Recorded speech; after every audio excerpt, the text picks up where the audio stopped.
semuanya, perkenalkan saya Nabila Syakib, saya sebagai wartawan 1. Halo guys, perkenalkan saya Widya Ningsi, saya sebagai pencatat informasi. Saya Mega Fitria, bagian dokumentasi. Halo semuanya, perkenalkan saya Talita Indriani Putri Rianto, saya sebagai wartawan 2. Oke, baik, bertemu lagi bersama kita nih, Talita dan Nabila. Nah, di situasi sekarang ini mungkin banyak lagi free class ya guys, jadi kita mau lanjut lagi menguak informasi. Nah, terus untuk selanjutnya ini kita akan mewawancara nih ya. Siapa tuh kalau boleh tahu? Salah satu dari guru bimbingan konseling di SMK Negeri 49 Jakarta. Oh, guru BK ya. Agak ekstrim nih kita guru BK. Oke, lanjut nanti kita di video selanjutnya kita akan mewawancara guru BK-nya. Oke, bye-bye. Oke, baik. Sekarang kita udah ketemu Bu Eka yang akan kita wawancara di sini. Boleh Ibu mohon izin perkenalan nama Ibu siapa? Oke. Assalamualaikum. Waalaikumsalam. Sama siapa? Nabila. Sama Nabila. Satu lagi temannya? Widya. Oke. Perkenalkan nama Ibu Eka Syahria. Oke, Bu Eka Syahria. Di sini Bu Eka Syahria itu sebagai guru konseling. Iya, Ibu di sini sebagai guru bimbingan konseling. Ya. Terus Ibu di sini kebetulan dapat tugasnya pegang kelas 10.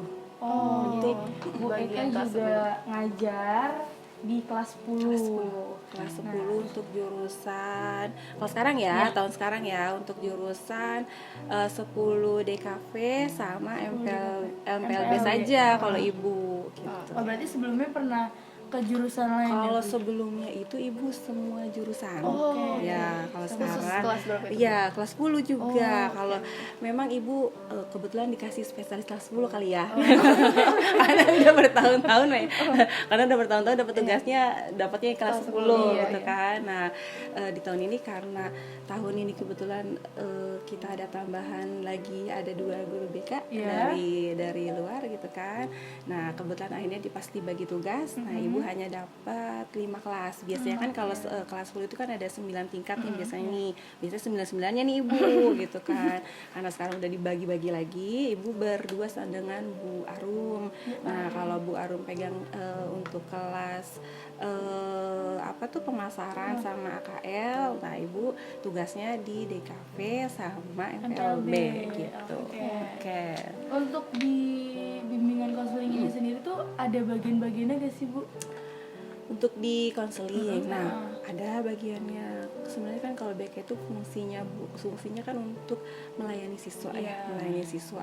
Nah, bagian-bagiannya BK apa aja sih Bu? Gitu. Karena ketika guru BK masuk ke dalam kelas, nah itu kan sebutnya namanya sebenarnya memberikan layanan klasikal. Nah, ketika di kelas nih, secara keseluruhan dengan peserta didik nih, disebutnya kan layanan klasikal. Kemudian ketika misalnya nih guru BK memanggil beberapa siswa, misalnya 10 sampai 8, itu kita adakan layanan, disebutnya layanan bimbingan kelompok. Kemudian ada juga layanan bimbingan konseling individual. Nah, kalau konseling individual biasanya kalau kalian nih siswa-siswanya yang mau curhat nih secara pribadi ya, antara kau dan aku aja gitu kan, rahasia berdua gitu. Nah, itu biasanya berdua. Ya kan, itu adalah layanan konseling individual. Kemudian terakhir itu ada namanya konseling kelompok. Nah, kalau konseling kelompok ini biasanya nih diambil dari siswa-siswa yang memiliki permasalahan yang sama. Yang sama bisa di kelas yang berbeda, dengan kelas yang berbeda tetapi dengan permasalahan yang sama disatukan, dikumpulkan. Nah, dibentuklah layanan konseling kelompok gitu, untuk dicarikan solusi pastinya kan ya atas permasalahan yang mereka hadapi tadi itu. Oke, lanjut ya. Ibu mohon izin kalau boleh di-spill nih bahasanya sekarang. Betul. Ibu usia berapa sih sekarang? Usia ya. Harus jawab ini. Gak apa-apa. Usia boleh matang. Tapi semangat harus tetap ya. 17 ya Bu? Ibu 17 pokoknya. Enggak. Ibu alhamdulillah di tahun ini udah masuk usia ke 37. Oh, 30. Iya, 37. Muda ya Bu? Muda kan? Masih muda. Masih muda loh. Masih Berarti Ibu muda. dulu lulusan sini juga atau? Enggak, ibu bukan alumni sini. Kalau ibu kebetulan SMA-nya di luar, bukan dari alumni SMK 49, tapi memang kebetulan ibu ada tertarik untuk bekerja di dunia pendidikan ya. Karena sebelumnya kan ibu memang untuk jurusan background pendidikan ibu kan ibu jurusan psikologi. Nah, jurusan psikologi kemudian tadinya memang nggak berniat untuk menjadi guru sih ya tadinya kan enggak, tapi ketika ini kalau mau cerita nih ya, cerita dulu boleh nggak nih? Boleh. Tadinya nih belum ada keinginan untuk menjadi guru gitu. Tapi ketika ibu ngambil untuk skripsi, nah kebetulan tertarik nih di ke dunia pendidikan. Ibu waktu itu ngambil data di sekolah. Ya, ketika ambil data di sekolah atau ibu ketika lagi ikut LSM Yayasan AIDS Indonesia ketika dulu kuliah, itu kan sering mengadakan penyuluhan di sekolah-sekolah. Nah, ketemu sama siswa-siswa, murid-murid, itu sopan-sopan, cium tangan, ya kan walaupun ibu sebagai masih mahasiswa gitu ya, tapi kan mereka cium tangan, ternyata kayaknya merasa dihargai gitu kan, kayaknya senang banget ya sebagai guru gitu. Itu ibu berawal dari situ loh tadinya ya, tadi berawal dari situ. Terus kemudian ngambil data harus ke sekolah, ngambil data untuk keperluan kuliah harus ke sekolah, akhirnya ibu sekolah SMA. Ternyata sekolah SMA sama juga seperti ibu, walaupun ibu statusnya sebagai mahasiswa, mereka setelah ibu melaksanakan tugas ibu di kelas, mereka selesai cium tangan ke ibu. Itu tuh ibu mulai tersentuh di situ ya, jadi kayaknya sebagai guru benar-benar dihormat banget dengan siswanya. Akhirnya mulailah tuh ibu tertarik. Tadinya ibu belum mengajar di langsung ngelamar kerja di sini langsung diterima belum. Ibu berproses. Ibu tadi berprosesnya tuh ibu ngajar dulu membantu. Kebetulan paman ibu punya taman kanak-kanak ya, Raudatul Atfal, sekolah TK. Kemudian ibu ikut bantulah di sana, ikut bantu. Setelah ikut bantu, apalagi dengan anak-anak ya tambah senang lagi tuh. Ibu tuh ternyata emang jiwanya ada kali di sana ya, senang dengan anak-anak. Anak-anak juga senang gitu sama ibu kan. Lama-lama terus kebetulan dengar ada lowongan kerjaan di 49 nih untuk guru BK. Nah, memang terus background ibu psikologi dan itu bisa, ibu coba lamar di 49 dan alhamdulillah diterima gitu. Ya atas dasar itu tadinya tuh tertarik menjadi guru gitu. Berarti udah lama ya Bu ya di sini tuh? Ibu tuh Neng kalau ngomongin lama mah tahun berapa ya? Ibu masuk sini tahun 2010. Tapi ibu mulai ngajarnya di tahun 2008 masuk TK ya. Untuk berkecimpung di dunia pendidikan di TK itu ibu 2008. Kemudian setelah itu baru 2 tahun di TK, ibu langsung gabung di SMK 49 di tahun 2010 sampai alhamdulillah sampai dengan sekarang masih dipercaya ya untuk bisa mengajar di sekolah 49. Gitu. Kan kalau mungkin ibu jurusan psikologi ya, kan jurusan psikologi itu ada yang kayak bisa ke HRD, atau berbagai macam lainnya. Nah itu kalau misalnya kayak gitu ada spesifiknya kayak jenis-jenisnya kayak psikologi untuk ini, kalau ke HRD, kalau anak-anak ini betul ada. Kalau memang di ibu waktu ibu kuliah tuh memang ibu masih dapatnya yang psikologi umum ya, psikologi umum ya, jadi belum terfokus. Kalau waktu ketika zaman ibu itu difokuskan kalau udah lulus S1 nanti ngambil S2-nya tuh ya, profesinya baru misalnya mau yang psikologi pendidikan, terus ada lagi psikologi industri, ada lagi psikologi klinis ya. Jadi kalau klinis sih nanti di kejiwa di rumah sakit biasanya di rumah sakit. Nah, jadi kalau di rumah sakit biasanya pasti bekerja sama ke dokter kejiwaan. Jadi harus membedakan nih antara psikologi sama psikiater. Kalau psikologi kan memang mereka yang lulusannya psikolog ya kan. Kalau yang psikiater otomatis pendidikannya kedokteran ya. Itu. Nah, kemudian kalau psikologi pendidikan biasanya memang notabene nanti ke bagian kependidikan kan ya. Ada lagi satu psikologi industri. Nah, industri biasanya memang yang tertarik dengan dunia industri ya, tadi yang seperti Talita bilang itu, yang mau misalnya menjadi HRD gitu kan. Nah, itu biasanya kayak gitu. Tapi ke waktu di zamannya ibu, memang ibu secara umum masih mendapatkan materi-materi untuk jurusannya memang psikologi umum, tetapi sudah beberapa ada materi mata pelajaran gitu ya, mata pelajaran yang memang cenderung ke misalnya ini kita mau pilih, tergantung ibu mau pilih mata kuliah wajib kan, ada mata kuliah wajib, mata kuliah pilihan tuh ya kan. Nah, ibu mau pilihnya kayak mana. Kebetulan waktu itu karena memang udah ada rasa tertarik ke dunia pendidikan, jadi ada beberapa mata kuliah yang ibu ambil mengarah ke pendidikan pendidikan gitu. Iya. Jadi itu semua kayak sosum gitu Bu masuknya atau ada saintek? Enggak, dia masnya sosial. sosial. Kan ilmu sosial lah kalau misalnya psikologi. Terus nih Bu mau nanya nih, suka duka jadi guru konseling itu apa sih? Suka dukanya pasti ada ya, suka dukanya kalau kita melakukan sesuatu pasti ada positif ada negatif. Pasti ada suka ada duka. Ketika suka itu pasti ketika ibu ketemu dengan kalian ya kan, dengan siswa-siswa kelas 9. Kemudian ketika sukanya ketika ada siswa atau konseling yang datang, misalnya datang kemudian dengan nangis-nangis konsultasi, terus bisa membantu lah ya, bisa membantu memberikan ibaratnya solusi atau jalan keluar tentang masalah yang dihadapi oleh siswa tersebut. Itu kan pasti dengan merasa senang, pasti kita berarti sudah bisa membantu sebagai guru, kita bisa berperan untuk membantu konseling tersebut untuk keluar dari permasalahannya. Nah, sedihnya itu, dukanya itu, yaitu tadi ketika belum bisa merangkul keseluruhan, karena kan kadang-kadang gini, ibu ini kan megang 5 kalau sekarang kan 5 kelas ya. 5 kelas itu kan berarti belum tentu ibu tahu semuanya. Walaupun harus wajib tahu luar dalamnya siswa gitu kan. Tapi ketika itu belum bisa ibu sentuh satu persatu siswa itu gitu kan. Itu yang mungkin menurut ibu itu ada kekurangan di situ, mungkin ada perasaan sedih di situ. Gitu aja sih. Suka dan dukanya ya pasti yang pasti, tapi tetap intinya lebih banyak sukanya lah bertemu sama kalian. Itu tadi yang kalian bilang jadi awet muda. Di SMK kan ketemu sama kalian muda-muda jadi ibu lebih awet muda juga ya kan. Ya banyak senyumnya ya kan gitu. Banyak loh Bu sekarang ya Bu ya. Guru BK itu ditakutin sama siswa karena mungkin untuk mengurus siswa siswa bermasalah gitu. Bahkan sampai ada yang bilang, guru BK kalau dipanggil nakal nggak kerja gitu Bu.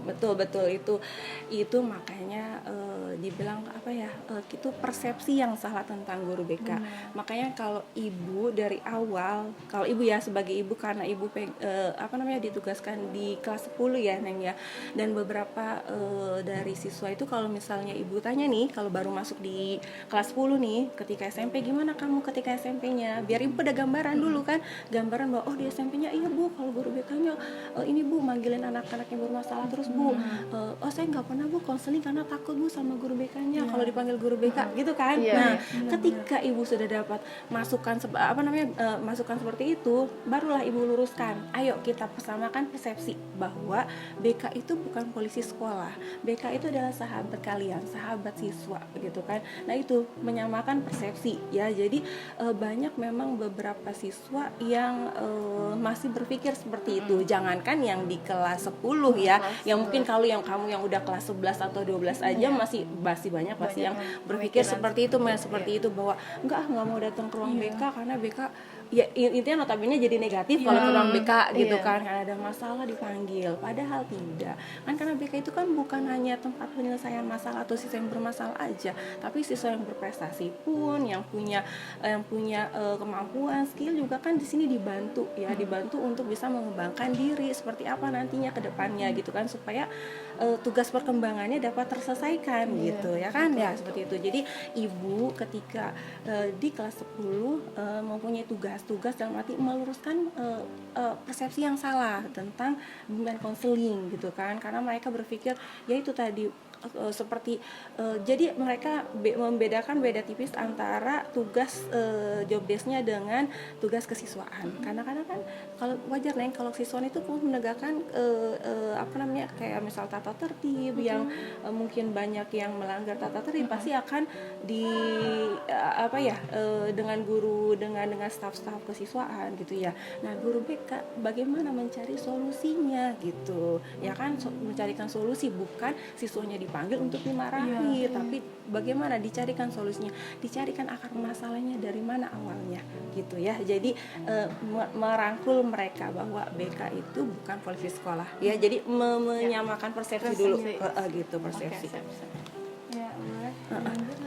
Apalagi ada nggak sih Bu kesan menarik gitu selama bekerja di sini? Mungkin ada yang membuat ibu kepikiran terus gitu, ingat terus. Boleh dari alumni atau sampai sekarang. Ya pasti kalau kesan-pesan dari ibu udah hampir dari 2010 sampai 2000 ya. berapa tuh ya, sampai sekarang 2022 ya.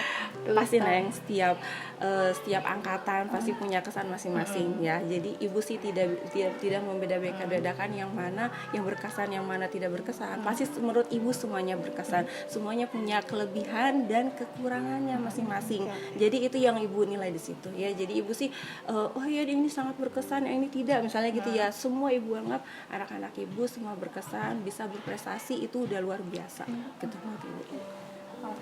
Nah, mungkin segitu aja ya Bu ya. Oke, Terima kasih sama-sama. Maaf ya Bu sudah mengganggu waktunya. Sama-sama, tidak apa-apa. Udah jam pulang ya. Sudah tahu nih ya sekilas info-info tentang guru BK. Berarti tidak semenyeramkan yang kita tahu. Oh iya dong, jangan dong, ya kan. Masa ibu dengan wajah-wajah jadi cantik, ada bunda, ya kan, ada Mem Amel, ada Bu Nunung, ada Bu Arum, sama ibu Bu Eka. Masa iya sih dengan wajah-wajah yang cantik dan keibuan ini, ya kan, akan memaksa muka-muka yang garang gitu? Enggak, insya Allah nih, kami insya Allah terus merangkul ya, supaya kalian yakin dan percaya bahwa BK itu tempat kalian, membantu kalian mencarikan suatu solusi. Kemudian ketika kalian curhat pun insya Allah kami punya asas atau kami punya kode etik. Kode etik di BK itu adalah menjaga kerahasiaan si klien, ya kan, kliennya itu kan ya kalian gitu ya. Jadi kami sebagai guru BK tidak boleh punya mulut ember. Mulut ember tuh yang bocor suka ngomong kemana-mana. Tapi masalah siswa tidak selesai ya. Tapi kami cukup skip di ruang BK, kemudian kita selesaikan masalahnya gitu. Oke? Sip. Oke, jadi jangan lupa ya guys kalau mau datang ke ruang BK. BK nggak dengar kok. Oke, Terima kasih Bu Eka. Oke, sama-sama. Terima kasih Iya, Bu ya. sama-sama. Oke, kita tutup dulu wawancara kita kali ini bersama Bu Eka. Karena jam sudah sore juga ya guys, jadi kita mau pulang. Oke, Bu Eka ya sekian. Oke, lanjut ya. Oke, sekian, terima kasih. Oke, assalamualaikum.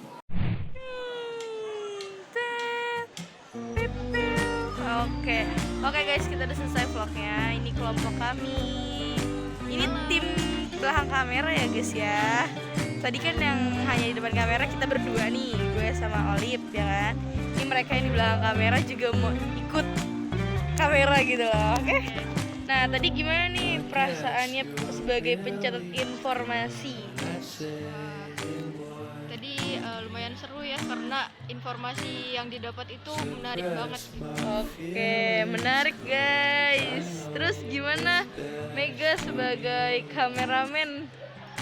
Gimana? Deg-degan? Enggak, biasa aja. Biasa aja. Gimana nih kita lihat sebagai Seru sih, wawancara? seru. Agak bingung ya bikin cerita atau nanya-nanya apa-apa lagi.